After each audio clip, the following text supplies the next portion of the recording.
Oui, alors moi j'étais musulmane il y a encore 2 mois et demi. Waouh. Et je suis médecin, on m'a annoncé un cancer des ovaires au mois de juin. D'accord, d'accord. Et pendant 3 semaines, un mois, en fait, j'étais très très mal, jusqu'à entendre parler de Jésus. Quoi, j'en avais déjà entendu parler, mais là j'ai été vraiment touchée sur une vidéo comme ça un soir chez moi. Et donc je me suis intéressée à cette personne et en fait j'avais pleuré pendant 3 semaines de tristesse et là je pleurais d'amour. Wow. Et je comprenais pas. Donc j'ai regardé beaucoup de vidéos témoignages sur Jésus et le soir même, c'était le 11 juillet de cette année 2018, Wow. je me suis mise à genoux dans ma chambre pour la première fois de ma vie devant Dieu et j'ai supplié pendant 20 minutes, Jésus, si tu existes vraiment, moi ça me suffit pas d'entendre parler de toi, je veux te voir. Et je veux te voir d'une façon que plus jamais de ma vie je vais douter de toi. Et en fait, pendant 20 minutes, j'ai attendu, j'ai supplié à genoux. Et il s'est rien passé, je suis retournée dans mon lit. Et là, j'ai entendu une voix qui me disait « Retourne-toi ». Et j'ai fait ma rebelle. J'ai dit « Mais il n'y a rien, il y a un mur blanc derrière moi ». Et j'ai entendu une deuxième fois « Retourne-toi » de façon très forte. Et là, je me suis retournée. Et en fait, au-dessus de mon lit, j'ai fait plusieurs pas de recul parce qu'il y avait la tête de Jésus, en fait. Wow. Et énorme. Et en fait, dans ses yeux, ses yeux sont pas comme les nôtres en fait. Il n'y a pas un cercle quoi. Il y a tous les univers dans ses yeux. Et en fait, il m'a regardé, il m'a transpercé le cœur. Et en fait, là, j'ai une urgence intérieure Wow. qui, pour une musulmane, est incompréhensible. C'est-à-dire que c'est pas venu de mon mental. Je devais me faire baptiser le plus vite possible. Oh, wow. Donc le lendemain, j'ai cherché partout où me faire baptiser. J'ai regardé des églises sur Internet. J'étais devant des églises, j'étais là postée. C'était le 12 juillet. Et ça parlait pas à mon cœur. Je disais non, non, non. Les catholiques, les protestants, non, non, non. Et à la fin de la journée, j'ai dit à Jésus, tu m'as donné cette envie-là, donc guide-moi. Et donc il m'a guidée en fait vers des personnes qui font des baptêmes dans des lacs, des piscines, des trucs. Et donc j'ai été baptisée le 13 juillet 2018. Et là, j'ai vraiment vu, parce que en fait, je suis médecin psychiatre, addictologue, et je croyais pas trop aux esprits, tout ça. Et là, j'ai vu des esprits sortir de moi, etc. Wow. Donc j'ai dit.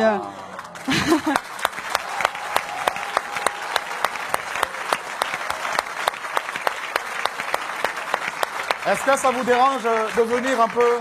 Hein? Ça vous dérange de venir? De quoi? Est-ce que vous pouvez venir? C'est possible? Ah oui, je peux. Mais là, c'est... Quand on parle de Jésus ici, là... Wow! Jésus! Attends. Merveilleux, merveilleux, Dieu pour moi, tout-puissant, Créateur, prince de la paix, il me sauve, il me garde en lui à jamais. Merveilleux, mon sauveur, mon Dieu, mon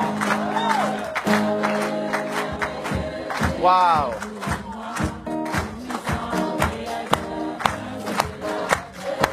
Il me sauve, il me garde en lui à jamais.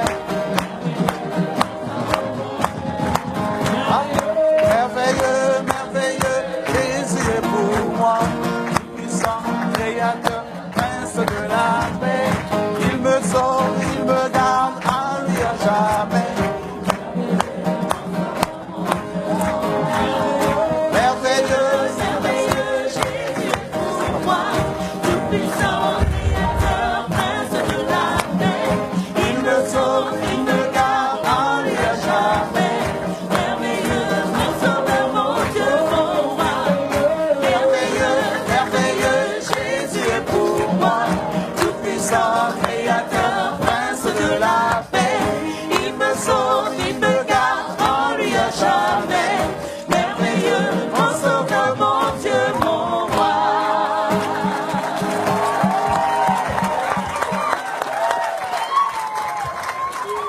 Wow. Donc je continue. Donc là, j'ai vu donc, des esprits sortir de moi et je rentre chez moi, c'était le 13 juillet. Et là, dans mon lit, je commence à parler une langue où je comprenais rien. Et là, je dis, mais qu'est-ce que c'est que ça? Et en fait, on m'a dit après, c'est du parler en langue. Mais chez les musulmans, ça n'existe pas. Donc moi, j'avais jamais entendu parler du parler en langue. Et ça a duré 3/4 d'heure, 1 heure. J'ai parlé une langue où je comprenais 0 mot. Et en fait, j'ai senti une énergie remonter de mon ventre. Et je prenais comme ça. Et je jetais, en fait. Ça a duré 3/4 d'heure, 1 heure. Et là, au bout de 3/4 d'heure, 1 heure, j'ai arrêté de parler. Et j'avais des douleurs depuis 4 ans, tous les jours. Et là, pour la première fois depuis 4 ans, plus aucune douleur.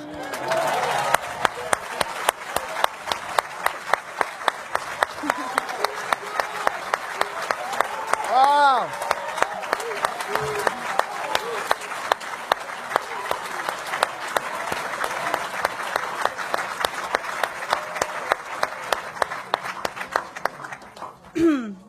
Et donc là, j'ai dit, ok, je suis guérie, c'est bon. J'ai pris rendez-vous chez mon gynéco le 17 juillet. Et j'arrive et je lui montre les examens complémentaires, les marqueurs tumoraux, l'IRM pelvienne. Et il me dit, bon, écoutez, alors c'est une maladie très sévère. On va opérer, on va faire un traitement, etc. Et là, je le regarde avec le sourire et je lui dis, vous savez pas ce que je vais vous dire? Je suis guérie. Et là... Et là, il me dit, comment ça, je comprends pas. Il m'a écouté quand même parce que je suis médecin, j'ai un cabinet juste à côté de chez lui, quoi. Donc il savait que c'était pas n'importe, voilà. Et là, je lui dis, mais en fait, je suis guérie. Et il me dit, bon, parce que le déni en médecine, ça existe beaucoup. Il me dit, bon, allez, on va faire l'échographie. Et en fait, là, il me fait l'échographie et il était bouche bée. Donc, en fait, il passe sur l'ovaire gauche. Là, il me dit au ralenti, ovaire gauche normal. Et après, il passe sur l'ovaire droit et il me dit, ah, il y a 2 images. Je dis, ouais. Et il me dit, ah, mais attendez, c'est des follicules de maturation. Donc, en fait, les follicules de maturation, c'est ce qui donne les ovules. Et moi, je n'en avais plus. Donc, en fait, là, mes ovaires étaient morts et ils sont revenus à la vie. Oh.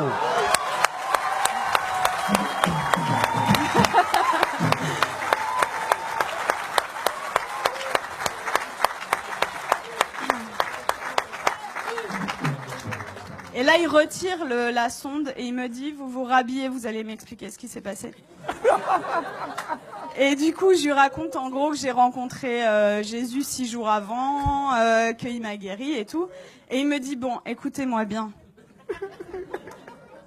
Moi, je crois en Dieu, donc je pense que c'est possible. Je suis juive, donc je pense que c'est possible. Mais vous êtes médecin, attention, gardez ça pour vous.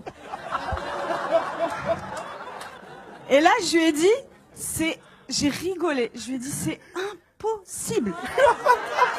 Je lui ai dit, je veux que le monde entier...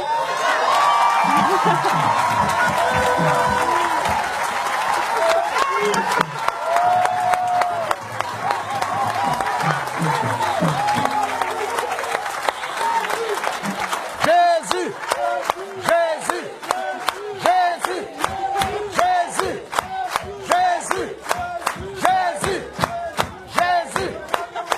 Jésus, Jésus, Jésus, Jésus, Jésus, Jésus, Jésus,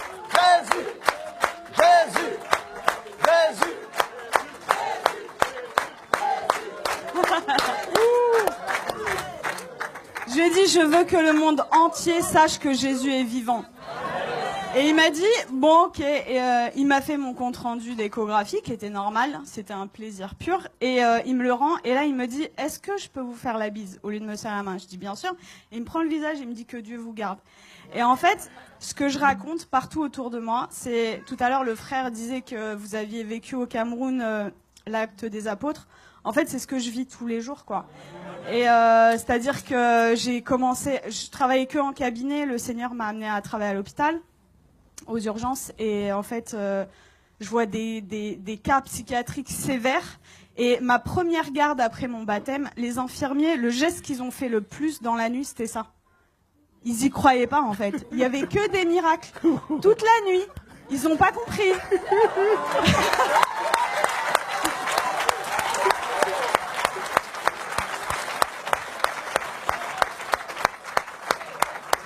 Et en fait, partout où je vais, partout où le Seigneur donc est avec moi, il se passe des miracles. Et c'est ce que je dis, en fait. Moi, ça fait que 2 mois et demi que je suis chrétienne. Et je vois les frères et sœurs, ils osent pas parler de Jésus. Ils ont limite honte de lui. Je dis, mais oh! Moi, je vais au salon de coiffure, il y a des coiffeuses qui sont guéries. Je vais à la boulangerie, à la boulangère.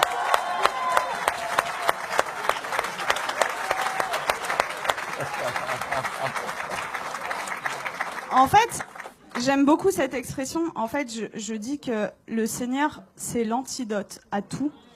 Et le monde entier a le poison. C'est-à-dire qu'ils connaissent pas Jésus. Moi, j'ai 33 ans. J'ai attendu 33 ans pour qu'on me parle de Jésus. Mais attendez, mais moi, j'aurais voulu que quelqu'un vienne me parler de Jésus. Vienne me dire, mais attends, la solution à tous tes problèmes, ton malheur et tout, c'est Jésus la solution. Mais personne autour de moi. J'avais aucun chrétien autour de moi. Donc, dans ma famille, ils sont tous musulmans et quelques personnes athées. Et en fait, ils comprennent pas du tout ce qui se passe. Mais juste, je voulais vous dire que je vis des miracles tous les jours. Tous les jours, c'est des prodiges de Dieu. Je vais vous raconter juste, il y a quelques jours, ce qui s'est passé, parce que je dois choisir et je peux pas tout vous raconter. Donc, il y a ma famille qui était en Algérie pendant tout l'été. Ils sont rentrés et il y a mon oncle, en fait. Il a de l'arthrose sévère au genou. Et je suis arrivée, j'ai raconté ce qui s'était passé cet été, et ils m'ont dit, ouais, c'est bon, t'arrêtes de nous parler de Jésus. Déjà, ils ont été tolérants, ils ont accepté d'écouter. Et là, je vois, en fait, mon oncle, il boite, il a de l'arthrose. Et là, je lui dis, tonton, est-ce que je peux prier pour toi? Il me dit non. Et ma tante, elle lui dit, bah, pourquoi, qu'est-ce que t'as à perdre? On va voir si ce qu'elle dit est vrai. Je dis, ok. Et là, le Seigneur m'a donné le verset, vous savez, où il ressuscite une femme et il fait sortir tout le monde, en fait. Donc, en fait, j'ai pris mon oncle, je l'ai sorti du salon, et j'ai prié pour lui, et en fait, je lui dis, t'as mal à combien? Il me dit, à 7 sur 10. Il boitait. Et donc, je prie le Seigneur, et le Seigneur le guérit. Il me dit, mais j'ai plus mal du tout. Et là, il commence à courir dans toute la maison.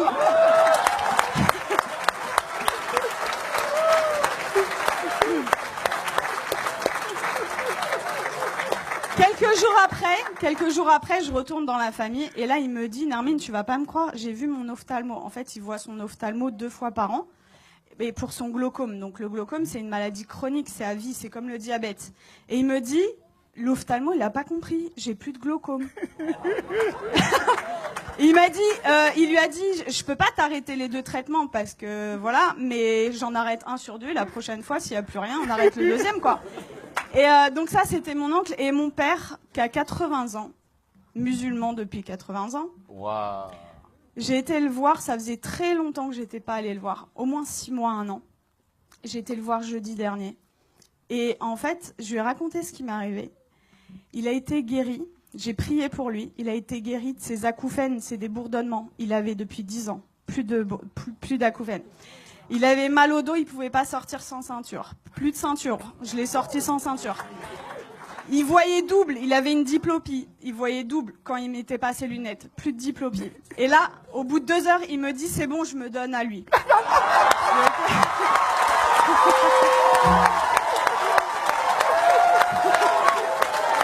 Jésus.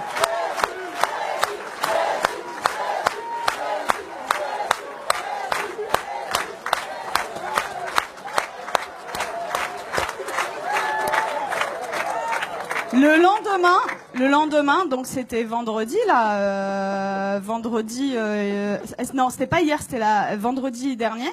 Vendredi, j'arrive, donc le lendemain, en fait là, il me dit, tout ce qu'on s'est dit là, t'oublies, c'était des bêtises, tu me parles plus de Jésus.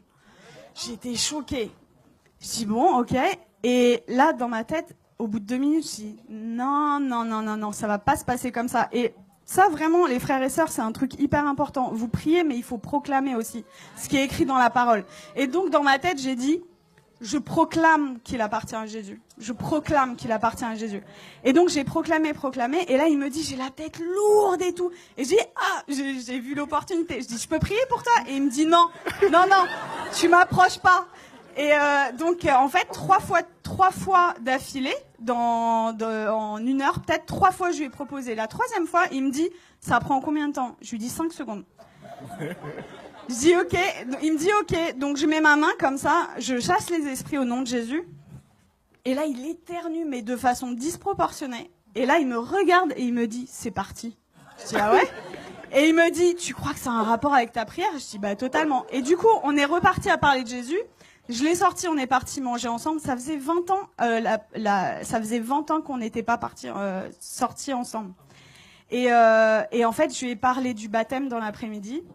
Et dans l'après-midi, il me dit, ok, je suis ok pour être baptisé. Donc là, j'étais là, j'ai dit, je vais te baptiser dans ma baignoire, mais je voulais pas le faire toute seule. Donc j'ai écrit à des frères et tout, oh, mon père, il veut se faire baptiser, qui sait? Et du coup, j'ai un frère qui est venu, et à 21h vendredi dernier, j'ai baptisé mon père.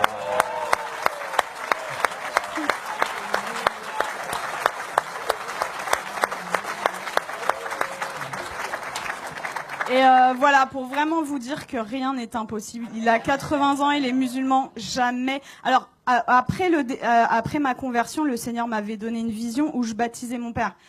Je disais, ok, Seigneur, mais waouh. Et en fait, ça s'est passé, quoi. Donc, vraiment, ne perdez pas espoir avec vos familles. Tout est possible. Pour nous, c'est impossible, mais pour le Seigneur, c'est possible. Et voilà, vraiment, votre vie, ça devrait ressembler au lac des apôtres, quoi.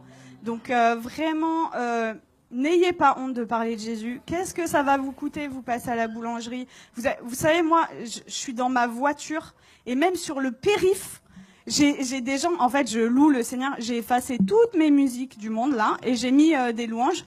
Et donc je chante et tout, et même sur le périph', il y a des gens, ils passent sur le périph', ils me font comme ça, et moi j'ouvre ma fenêtre et je leur dis Jésus est la réponse. Et voilà, et en fait, ça franchement, si moi, en tant que médecin et venant d'une famille de musulmans, je prends le risque, vous qui avez votre famille, etc., qui croyez, mais osez quoi, parler de Jésus tout le temps, parce que voilà, j'ai une image qui m'était venue, c'est limite non-assistance à personne en danger, en fait, de pas parler de Jésus. C'est l'antidote des antidotes à tout, et vraiment, quand vous découvrez un antidote et que quelqu'un en face de vous a le poison, ben vous gardez pas l'antidote pour vous, quoi, c'est égoïste. Donc il faut le partager. Wow. Voilà. Et tout à l'heure, je suis arrivée, j'ai parlé avec Laurent et ça m'a beaucoup touchée parce que quand j'étais petite, en fait, quand on me demandait quel métier tu veux faire, je disais Mère Teresa. Et dans une famille musulmane, vous imaginez, et ils m'ont dit non, ça va pas être possible. Non, tu vas changer, tu changes. Et du coup, j'ai dit bon bah ok, je veux être médecin. Et en fait, c'est incroyable comment le Seigneur il est en train d'organiser les choses. Et du coup, quand Laurent m'a parlé d'orphelinat tout à l'heure, je sens que j'ai un appel fort Amen. Pour ça. Et voilà, on verra comment le Seigneur fait les choses. Mais voilà, Dieu vous aime beaucoup et croyez. Alléluia.